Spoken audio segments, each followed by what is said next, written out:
The wind, a mournful banshee, shrieked through the skeletal pine trees that flanked Highway 12, flinging violent squalls of snow across the fractured asphalt. David Carter clutched the steering wheel, his knuckles showing white against the cracked synthetic leather. Inside his old Ford pickup, the heater coughed out a feeble stream of lukewarm air, a pathetic defense against the frigid tendrils of cold that crept across the frosted windows. He risked a quick glance into the rearview mirror. In the back, his 6-year-old daughter, Lily, was deeply asleep under a well-loved fleece throw. Her tiny chest rose and fell in a steady rhythm, her lips slightly parted, misting the glass beside her. She had her mother's dark, sweeping lashes, strikingly still in slumber. David's shoulders ached, a familiar protest after 12 grueling hours at the garage. He'd spent the day wrestling with stubborn transmissions, coaxing life back into engines others had deemed beyond repair.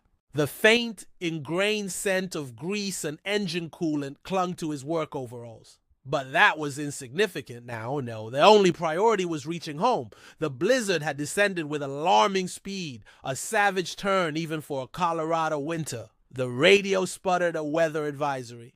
Whiteout conditions prevalent, visibility approaching nil. Travel strictly for emergencies. He silenced it. Turning back was no longer an option. The road before them was a desolate white canvas, fresh snow rapidly erasing the faint tire tracks. Only the stark black shapes of the trees and the weak pulsing glow of his headlights broke the monochrome landscape. His thoughts were already in their small kitchen, picturing a warm bowl of stew for Lily, perhaps with a side of toast if he remembered to pick up bread.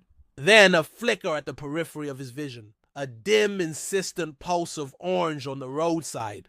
Hazard lights! David immediately eased his foot off the accelerator, guiding the old Ford pickup as gingerly as possible onto the treacherous shoulder. A dark Land Cruiser was skewed awkwardly in a snowdrift, its rear wheels deeply entrenched, the engine ominously silent. As he approached, a knot of apprehension tightened in his gut. No sign of activity, no indication of life. However, the passenger side window was ajar by a few inches. Perhaps a desperate attempt for ventilation, or a silent plea. David maneuvered his pickup a short distance ahead, shifted into park, and reached back to adjust the blanket more securely over Lily. She mumbled softly in her sleep. He then stepped out into the maelstrom, the biting cold an immediate shock to his face, like an icy slap. Snow drove horizontally, stinging his exposed skin and soaking his sleeves before he even reached the stranded vehicle. He rapped sharply on the driver's window. Silence. Cupping his hands against the glass, he peered inside. A woman was slumped over the steering wheel, her head bowed, utterly still. "Ma'am," David yelled, his voice nearly snatched away by the wind as he pounded more insistently on the glass. Still no response. He moved to the other side, trying the door handle. Locked! The slightly open window offered just enough space. He hurried back to his pickup, retrieved a heavy-duty pry bar from beneath his seat, and returned to the Land Cruiser, a sense of urgency now gripping him. The storm showed no signs of abating. He carefully inserted the flattened end of the bar into the gap, skillfully disengaging the lock mechanism. The instant the door latch clicked, the woman's form sagged sideways, limp and chillingly cold to his brief touch. "Oh, Lord," he breathed, catching her just before she tumbled out. Her skin was alarmingly pale, her lips had a bluish tint, and her breathing was shallow, almost imperceptible. There was no time for questions, no room for hesitation about who she might be.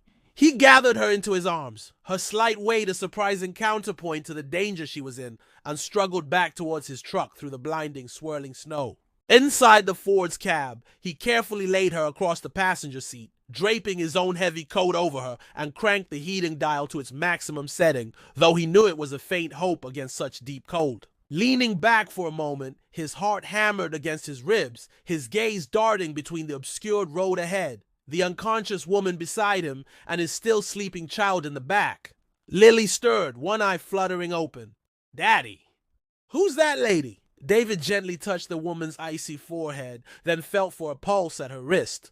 "Someone who needs our help, sweetie," he murmured before carefully pulling the pickup back onto the barely visible highway, the tempestuous weather closing in around him like a shroud. David remained mostly silent as the pickup strained up the snow-covered incline leading to his modest home. The woman, Evelyn, though he didn't yet know her name, lay slumped in the passenger seat, Her breathing, while still faint, seemed a fraction more regular beneath the bulk of his work coat.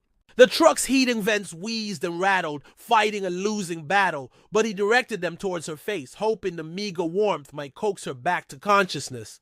Every so often, he'd glance her way, watching for any sign of her stirring or dreadfully of her condition worsening. He was no stranger to the insidious nature of extreme cold. It didn't announce its lethal intentions, but crept in stealthily, numbing the pain until fingers grew unresponsive and the heart simply forgot its rhythm. Behind him, Lily had woken fully and sat quietly, her usual childish exuberance replaced by a solemn observation. She refrained from further questions, sensing the gravity of the situation. Her father's hands gripped the steering wheel with an uncharacteristic intensity, his jaw set in a way she recognized from times when money was tight or the old truck refused to start on a frigid morning. Their house was situated at the terminus of a poorly maintained gravel track, nestled behind a cluster of stark, leafless trees, almost invisible in the swirling whiteout.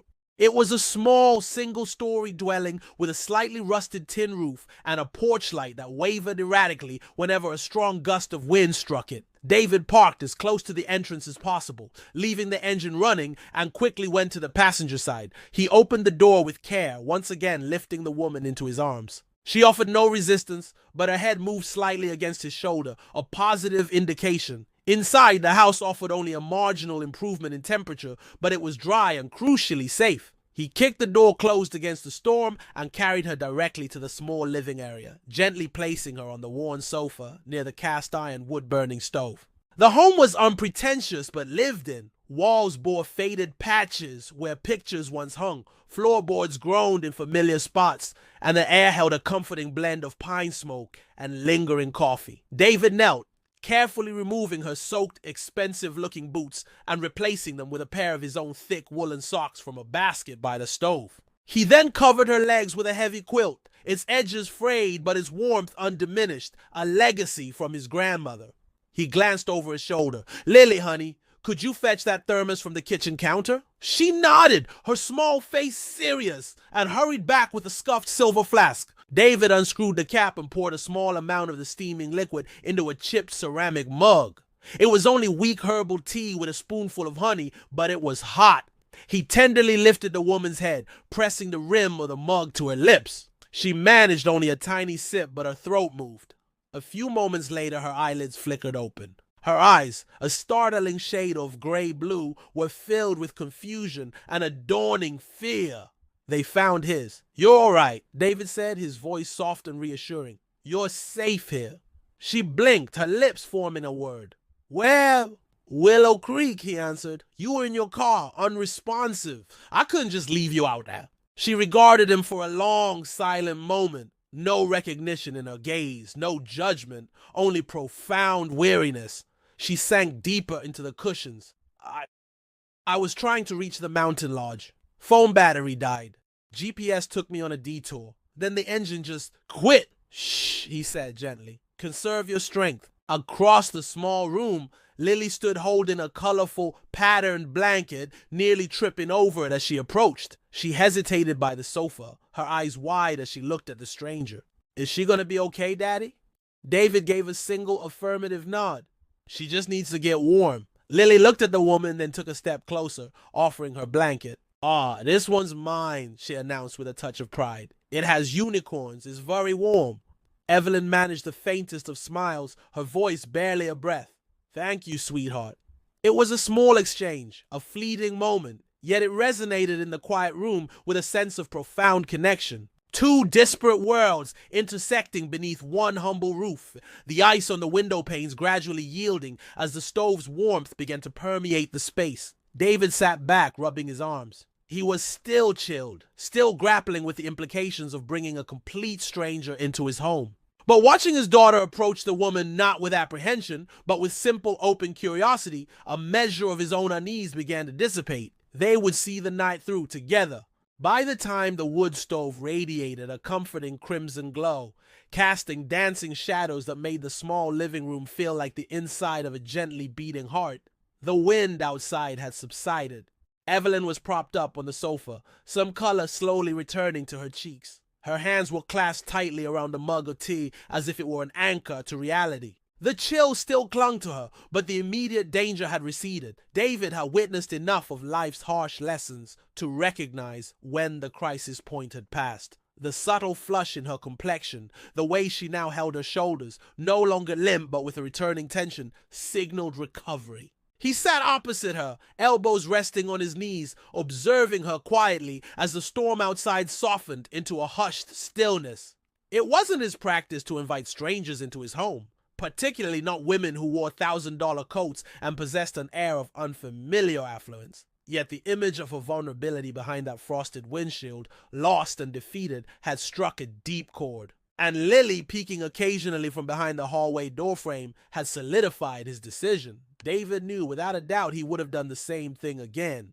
Evelyn took a slow breath, cleared her throat, and finally broke the silence. "You didn't even ask my name." David didn't react, merely leaned back, slowly rubbing the nape of his neck. It didn't seem to be the priority at the time. "You didn't hesitate," she added, her gaze sharpening, not with suspicion, but with an analytical curiosity. "You found me unconscious in a blizzard, and you just acted. You needed help," he stated simply, as if that encompassed everything. For him, it did. Evelyn studied him intently for a long moment. His broad, capable shoulders, the faint traces of grease ingrained beneath his fingernails. The calloused hands that had so gently wrapped her in blankets and offered her tea, never once implying any expectation of recompense. His face was weathered, not with age, but with a weariness she recognized. The look of a man who had shouldered too many burdens for too long. Lily peeked out from behind the doorframe again. Evelyn caught her eye and offered a small, genuine smile. The little girl emerged fully this time, clutching a well-loved teddy bear. "Is she a queen, Daddy?" Lily asked again, her voice a soft whisper. David shook his head with a hint of amusement, but Evelyn chuckled softly. "Not quite a queen," she said, tucking a stray strand of damp hair behind her ear. "I work with cars, too, in a different capacity." Lily's eyes widened. "Like Daddy?" Evelyn's smile wavered for a heartbeat, then held. "Perhaps not exactly like him." David rose and went to the small kitchen area. He ladled steaming soup from a dented old pot into a bowl and brought it to her, placing it carefully on the small table beside the sofa. "It's nothing fancy," he murmured, "but it should warm you through." Evelyn looked at the humble offering, a thick, savory broth with chunks of potato and slivers of chicken. Simple, honest sustenance. She looked up at him again, truly seeing him this time, and taking in the surroundings. The walls patched with old road maps and garage work orders. A second armchair, with stuffing escaping from a tear in the cushion. A framed photograph on the mantelpiece. David, younger, holding an infant Lily beside a woman with a bright though tired smile. "You live here alone?" she asked softly. David's jaw tightened almost imperceptibly. "Just Lily and me now." Evelyn didn't pry. She picked up the spoon, dipped it into the bowl, and tasted the soup. She closed her eyes for a moment. It was far more comforting than she could have anticipated. David said nothing, simply watched her eat with a quiet, steady presence. She could feel it. Not judgment, not prying, but something else entirely. A profound stillness, an unspoken empathy. The storm still raged outside, but within that small, warm room, it held no sway. There was only the crackle of the fire, the distant soft humming of a child playing, and the weight of an unnameable connection forming between them. Gratitude, perhaps, or a shared understanding, or maybe both. Dawn broke, revealing a world swathed in the profound, heavy silence that only a significant snowfall can bestow. Beyond the frost-edged windows, the trees stood motionless, silent sentinels to the night's events. The roads remained impassable, the landscape still locked in cold, yet there was a new gentleness in the light that filtered across the floorboards, a subtle whisper that the worst had passed. David was already outside, his boots crunching on the crisp snow as he trudged back towards the dark Land Cruiser, a battery charger slung over his shoulder and a toolbox in his hand. His breath plumed in white puffs, his jaw set against the sharp morning air. The vehicle was half entombed in ice and snow, much as he'd found it, but he dealt with far worse. The engine, he noted, was relatively new and clean, merely a casualty of the extreme cold and a drained battery. Nevertheless, he worked meticulously, clearing the intake valves, checking the alternator, and replacing a fouled spark plug with one from his own limited stock. He never took shortcuts. It wasn't in his nature. Inside the house, Evelyn sat with Lily on the old sofa, both of them cocooned in layers of blankets. A children's program played quietly on the small television in the corner, the volume just loud enough to keep the little girl entertained. Evelyn wasn't really watching. Her gaze kept drifting to the window, searching for the figure of the man who had saved her life without question, without a moment's hesitation, a man who still hadn't asked for her surname, who treated her not as a collection of expensive accessories or a symbol of status, but simply as a fellow human being, cold, vulnerable, real. She ran a hand through her still slightly damp hair, then looked down at the thick mug of reheated tea she held. The rim was chipped, but the warmth it offered was constant. A dull ache lingered in her fingers, a reminder of the cold's deep penetration. Her voice was stronger now, her thoughts more coherent, but an unfamiliar tightness persisted in her chest, a knot of emotion she couldn't quite unravel. When David returned, his boots leaving damp tracks on the wooden floor, Evelyn rose to meet him. He glanced at her briefly, then held out a set of keys, his tone matter of fact. "Should be all right now. Battery's charged. She'll start." Evelyn hesitated, her fingers slowly closing around the keys, but she made no move towards the door. "You didn't need to fix it," she said, her voice soft. David raised an eyebrow. It didn't seem right to leave it disabled.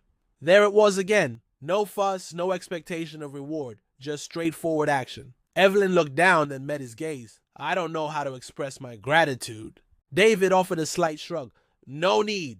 He turned towards the stove, already moving to add more wood before the embers died. But Evelyn remained where she was for another moment, watching him, trying to convey with her eyes what she couldn't yet articulate. A man like him, she mused. He clearly didn't offer trust lightly, yet he gave of himself completely without asking for anything. She found herself wondering how many other silent battles he had fought alone. How many acts of his own kindness had gone unacknowledged. Lily ran up and wrapped her arms around Evelyn's legs. "The kind queen," she giggled. Evelyn crouched, hugging her back, holding the small girl for an extra second. "You're the brave one, sweetheart," she whispered. "Thank you for sharing your unicorns." Outside, the cold bit at her once more, but it lacked its earlier ferocity. She climbed into her Land Cruiser, the engine turned over smoothly, humming to life. She sat for a moment, hands on the wheel, her eyes on the rearview mirror. David stood in the doorway of the small house, arms crossed against the chill, watching her depart. Not expectantly, just present. Evelyn rolled down the window partway. "I mean it, David," she said, her voice carrying clearly in the still air. "I won't forget this." He gave a single nod. "Drive carefully." She paused for one more heartbeat, then shifted into gear. The tires crunched softly on the packed snow as she navigated down the track. In the mirror, the little house dwindled, but a persistent warmth remained in her chest, an invisible tether to that porch, to that unassuming man, and to the little girl with the unicorn blanket. She didn't fully comprehend it yet, but the path she was on had irrevocably shifted. 2 weeks later, the deep snows around Willow Creek had begun their slow, reluctant retreat. Water dripped from eaves and slid from tree boughs in silent streams, collecting in muddy rivulets along the roadsides. Winter hadn't entirely surrendered, but its icy dominion was weakening. David's life resumed its familiar cadence. Pre-dawn wake-ups, the ritual of donning oil-stained overalls, Lilia's bright chatter filling the hallway as she prepared her small backpack with coloring books and endless questions. Life possessed an uncanny ability to absorb the extraordinary, folding it into the mundane until it seemed almost a dream.